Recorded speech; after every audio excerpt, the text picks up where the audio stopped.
In a new Wall Street Journal op-ed today, Arkansas Senator Tom Cotton says no on Fed Chairman Jay Powell because, in Mr. Cotton's words, he's failed in his main mission, to keep the currency sound. And he joins us now. We're honored to have him. Senator Cotton, welcome back, sir. Pretty tough on Jay Powell. I want to ask you a question, because there's nothing in your op-ed that I really disagreed with analytically. I think you had it right. How much, though? Here's what I'm hearing.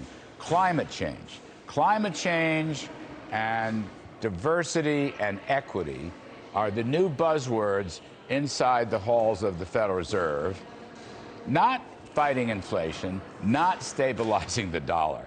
Now, Jay Powell will get a second term. Brainerd will be the vice. They'll have 3 or 4 seats to fill. I mean, Tom Cotton, inflation going to suffer on this, or they wake up? What do you think? Well, Larry, the Fed shouldn't be taking on these ancillary missions that's beyond its mandate when it's failed in its core mission, which is to maintain stable prices and the value of the dollar. We're at 6% inflation right now. That's the highest rate in 30 years. Joe Biden has sent up some crazy ideologues to fill his administration. I've opposed all of them. Jay Powell is not that. He's not an ideologue. He's a good man, but on his watch, the Federal Reserve has not maintained stable prices, especially over the last year. And that's been extremely harmful to working families in Arkansas and all across the country who are struggling to make ends meet when real inflation-adjusted wages are actually down and prices of everything from groceries to gasoline to heating your home are all up. That's why I don't think that it's right to give Mr. Powell a second term. And he's going to be faced with a dilemma, Senator, because the inflation rate's not going to go down. If anything, it's likely to go up. And he's going to have to end quantitative easing, you know, the balance sheet expansion. He has to stop buying bonds sooner. I mean, I think he should have stopped buying bonds 6 months ago myself. And their interest rate targets are going to have to go up. My question, Senator, is do you think the administration will stand by silently if Jay Powell becomes more aggressive in tightening policy to fight inflation? I suspect they'll start blaming him the way they blame so many other people for their own failures. Look at the price of gasoline, for instance. Joe Biden blames oil companies, who he's trying to put out of business and trying to regulate them off of federal lands and federal waters. He's trying to blame OPEC, when in reality it's Joe Biden's policies that have made the price of gasoline increase. He's trying to blame businesses for the supply chain shortages that are largely a making of his own policies. So if the Fed does finally begin to unwind the radical monetary policies of the last several years, I suspect that Joe Biden will again blame someone else for problems of his own making. Yeah, he'll go after the Fed.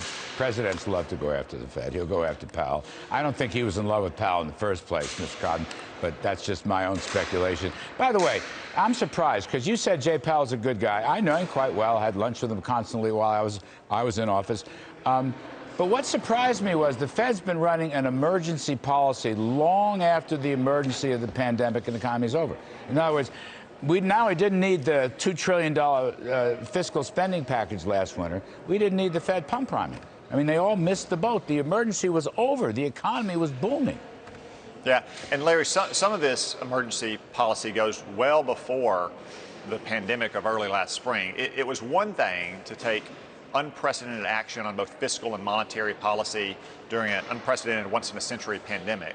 But that was in the spring of last year. Well into the summer and the fall, we had a grip on what this virus was going to do and the impact it would have. But even before last spring, you had the Fed balance sheet far, far higher than it was even in the immediate aftermath of the 2008 financial crisis. That means that today it's up to $9 trillion.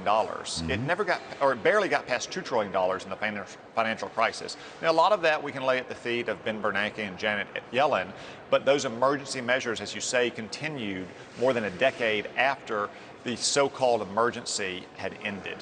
Yeah, you know, this is right. The Fed has pumped in almost 3 times as much money as they did after the financial meltdown over 10 years ago. Well, I think you're right on target. Senator, can I ask you, switch gears, talk a little bit about foreign policy with you? It's on my mind.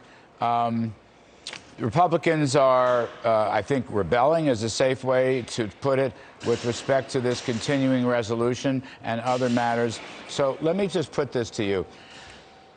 If Russia is threatening Ukraine, as they are, 100,000 troops on the eastern border, Zelensky, the president of Ukraine, says there's going to be a Russian-sponsored coup d'etat. I don't know if that's true or not, but that's his fear. We know Russia covets Ukraine, wants to keep them out of the West, out of NATO and so forth. Wouldn't it be a good idea to really sort of slap at Russia right now and say, sanctions on everything to do with Nord Stream 2. I mean, Nord Stream 2 is a gift to Putin in the first place, all right? But wouldn't now be the right time to say sanctions until we are convinced that you're not going to mess with the Ukraine? Sanctions for a year, and then we might want to renew them. I mean, wouldn't this be a good time to fight back? Yeah, absolutely, Larry. We should have never allowed Nord Stream 2 to go forward. Joe Biden gave that unilateral concession to Vladimir Putin earlier this year. What all these Democrats in Congress are doing right now is shameful. For 4 years under the Trump administration, they acted like they were some kind of latter-day Jack Ryan standing up to the Russian bear. And the moment Joe Biden took office, they reverted to their old appeasing, conciliatory ways. We should stop Nord Stream 2 in its tracks. We should send a message to Vladimir Putin that if he does invade Ukraine, which every indicator suggests he will, it won't just be Nord Stream. We'll put sanctions on every energy company in Russia, on every bank and financial institution in Russia.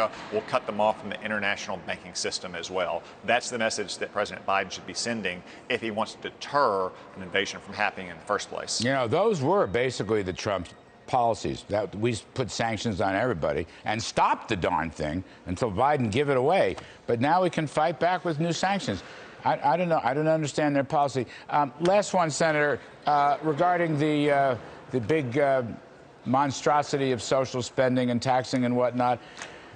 One of the things I hear all the time is how angry people are at, number one, welfare to illegal immigrants, which proliferates in that bill, and number two, the idea of giving $450,000 to families that were split up for crossing the border illegally. Those two are really unpopular things. What are you thinking there? Can that be put to good use and stop this bill? Well, saying that it's unpopular to give $450,000 in reparations payments to migrants who cross in their country illegally is putting it mildly, Larry. The Democrats will give welfare payments to illegal migrants in this bill, in addition to giving huge tax breaks to wealthy mansion owners in places like California and New York. Those things are one of the reasons why they're not moving forward in the Senate. It's not just Joe Manchin who has a problem with the overall amount of spending in the bill. The Democrats have lots of disagreements on what's pretty unpopular issues like welfare for illegal migrants or tax cuts for rich mansion owners in California. Well, Senator, you know what I say? Real simple. Save America, kill the bill. It's about Amen. as simple as that can be. Amen. Thank you, sir. Thanks for coming back on. Thank you, Larry.